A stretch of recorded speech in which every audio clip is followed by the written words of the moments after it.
पे वायु प्रदूषण और वायु प्रदूषण के क्या कारण हैं। हवा, वायु एक वास्तविक विलयन होता है। वास्तविक विलयन वो होता है जिसका प्रतिशत संघटन निश्चित होता है, क्योंकि हवा में 78% नाइट्रोजन, 21% ऑक्सीजन और 1% विभिन्न प्रकार की गैसों का ये मिश्रण होता है यहाँ पर। तो शुद्ध वायु का ये प्रतिशत संगठन है यहाँ पर। लेकिन वायु प्रदूषण किस तरह से हो रहा है, इसके क्या कारण है यहाँ पर, इसको हम डिस्कस करेंगे। तो मानवीय गतिविधियां जितनी भी हो रही हैं उसके कारण वायुमंडल के अंदर अवांछनीय हानिकारक पदार्थ एकत्रित हो जाते हैं, और जिसके कारण वायु का जो सामान्य संगठन है उसके मात्रात्मक और गुणात्मक जो संगठन है उसमें परिवर्तन हो जाता है, जिसे हम वायु प्रदूषण कहते हैं। यानी वायु का सामान्य संगठन से, सामान्य संगठन का अभिप्राय क्या है, नाइट्रोजन का 78% होना, ऑक्सीजन का 21% होना और अन्य गैसों का 1% होना। यदि यह प्रतिशत संगठन में मात्रात्मक और गुणात्मक परिवर्तन हो जाता है तो इसे हम वायु प्रदूषण कहते हैं। तो वायु प्रदूषण के कारण क्या है यहाँ पे, तो वायु प्रदूषण के दो कारण हैं। पहला जो कारण है वो है नेचुरल,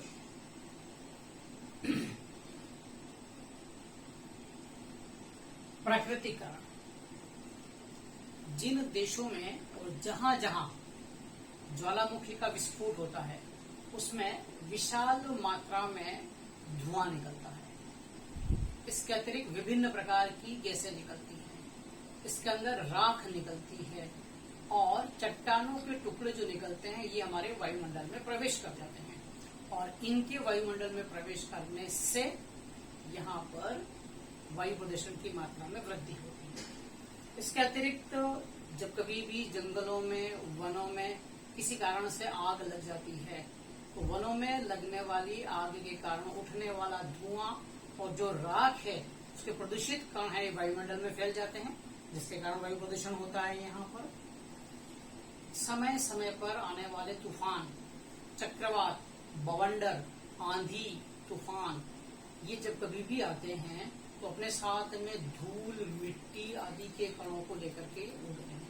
बहुत तीव्र वेग से बवंडर चलते हैं यहाँ पर, जिसके कारण वायु की प्रतिशत संगठन में परिवर्तन हो जाता है और वायु प्रदूषण का कारण बनते हैं। इसके अलावा जहाँ दलदल का एरिया है, जहाँ दलदल होता है, दलदल को लैटिन में कहते हैं मार्श, और दलदल से निकलने वाली गैस होती है मार्श गैस। और मार्श गैस का अगर हम रासायनिक नाम कहें तो मीथेन गैस है। तो दलदल से मीथेन गैस निकलती है जो वायुमंडल के अंदर प्रवेश कर जाती है और वायु प्रदूषण करती है। पेड़ पौधों से निकलने वाले परागकण भी प्रदूषण उत्पन्न करते हैं। कोहरा, कोहरे के कारण भी प्रदूषण होता है यहाँ पर। ये तो है प्राकृतिक कारण। अब आता है यहाँ पर दूसरा, और वो है मानव जनित, यानी इंसानों के द्वारा वायु प्रदूषण किस प्रकार से किया जा रहा है। तो आज भी हमारे देश में गांवों में दैनिक कार्यों में, जैसे खाना पकाना है, पानी गर्म करना है और अन्य गतिविधियों के अंदर लकड़ी को, कोयले को, गोबर के कंडे को ईंधन के रूप में काम में लिया जाता है, और ये जब जलते हैं यहाँ पर तो ये वायु प्रदूषण करते हैं। जहाँ जहाँ परमाणु विस्फोट होते हैं वहाँ ऊष्मा का, ऊर्जा का बहुत अधिक मात्रा में उत्सर्जन होता है, और उसके साथ में जो रेडियोधर्मी कण हैं ये भी प्रकृति में फैल जाते हैं जो वायु प्रदूषण करते हैं। हमारे घरों के अंदर रंग रोगन के लिए काम में ले जाने वाले ऑयल पेंट, वार्निश और जितने भी होते हैं यहाँ पर पॉलिशेज, इन सब में जो विलायक काम में लिए जाते हैं ये विलायक वाष्पशील होते हैं और वायु में मिल करके प्रदूषण फैलाते हैं। यहाँ पर महत्वपूर्ण है एयर कंडीशनर। रेफ्रिजरेशन में काम में आने वाली गैस फ्रियॉन, जिसको हम क्लोरोफ्लोरोकार्बन, ये हमारे लिए सबसे बड़ा चैलेंज है, सबसे बड़ी समस्या के रूप में उभर रहा है, जिसके कारण प्रकृति में, वातावरण में, तापमान में तीव्रता से वृद्धि हो रही है और प्रदूषण का एक मुख्य कारण है यहाँ पर। यदि हम कहें कि यहाँ पर एयर कंडीशनर, रेफ्रिजरेशन में काम में लेने वाली जो गैस है उसका व्यावसायिक नाम है फ्रियॉन। ये जो फ्रियॉन गैस होती है यह ओजोन परत में क्षय कर रही है। ओजोन परत जैसा हम जानते हैं यहाँ पर ओजोन परत है ये सम ताप परास मंडल में यानी पृथ्वी से 10 से 40 किलोमीटर ऊपर तक रहती है।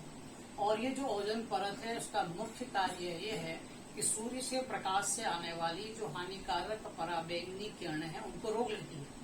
तो पराबैंगनी हानिकारक किरणों को रोकने का काम है ओजोन परत करती है, जिससे कि यहाँ का जनजीवन सामान्य बना रहे। लेकिन इन फ्रियॉन और क्लोरोफ्लोरोकार्बन जितने भी हैं उनके कारण उस ओजोन परत का क्षय हो रहा है और क्षय होने के कारण ग्लोबल वार्मिंग तापमान में वृद्धि हो रही है। फिर है यहाँ पर बॉयलर। बॉयलर जो होते हैं ये आंतरिक कक्ष जहाँ दहन होता है, इंटरनल कंबस्टन चेम्बर होते हैं यहाँ पर। इसमें पानी को गर्म करके भाप में परिवर्तित किया जाता है। अब यहाँ पर जब बॉयलर को पानी के अंदर हम गर्म करते हैं तो गर्म करने के लिए फॉसिल्स फ्यूल्स जीवाश्म ईंधन जैसे कोयला है उसको हम काम में लाते हैं। बॉयलर में रखे पानी को गर्म करने के लिए कोयले का उपयोग किया जाता है। यहाँ पर ये जो कोयला जलता है तो उससे जो धुआं निकलता है उसमें carbon dioxide gas, carbon monoxide gas और विभिन्न प्रकार की जहरीली गैस होती है जो वायु को प्रदूषित कर देती है। इसके अतिरिक्त हम देखें कि जहाँ थर्मल पावर प्लांट हैं वहां पर भी वायु प्रदूषण होता है। उसका कारण ये है कि वहां पर भी ईंधन को जला करके विद्युत का उत्पादन किया जाता है। तो ये तो है वायु प्रदूषण के कारण।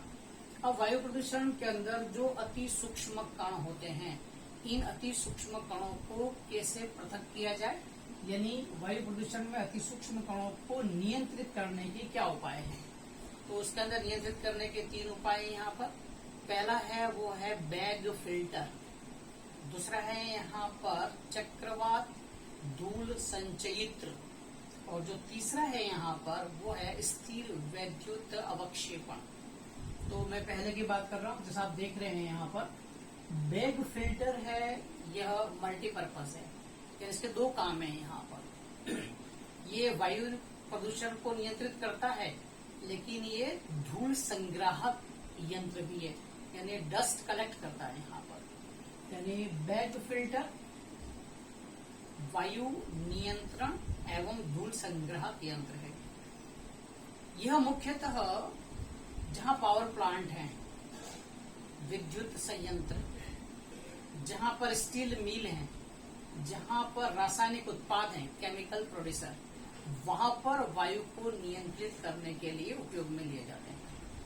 सबसे अच्छी बात यह है कि जो बैग फिल्टर है यह 99.99% अति सूक्ष्म जो कण हैं इनको ये दूर कर देता है।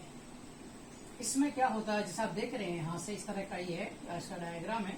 प्रदूषित वायु यहाँ पर इस चेंबर में प्रवेश करती है, यहाँ पर ये फिल्टर बैग लगे हुए हैं यहाँ पर।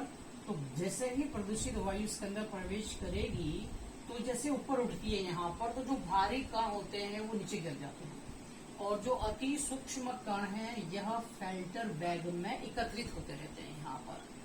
अब ये फिल्टर बैग में जमा होते रहेंगे, यहाँ पर धूल वगैरह इकट्ठी होती रहती है यहाँ पर, जिसके कारण गैसों के प्रवाह में प्रतिबंधित करती है यहाँ पे, और जो शुद्ध वायु है वो इस तरह से यहाँ से पृथक हो जाती है।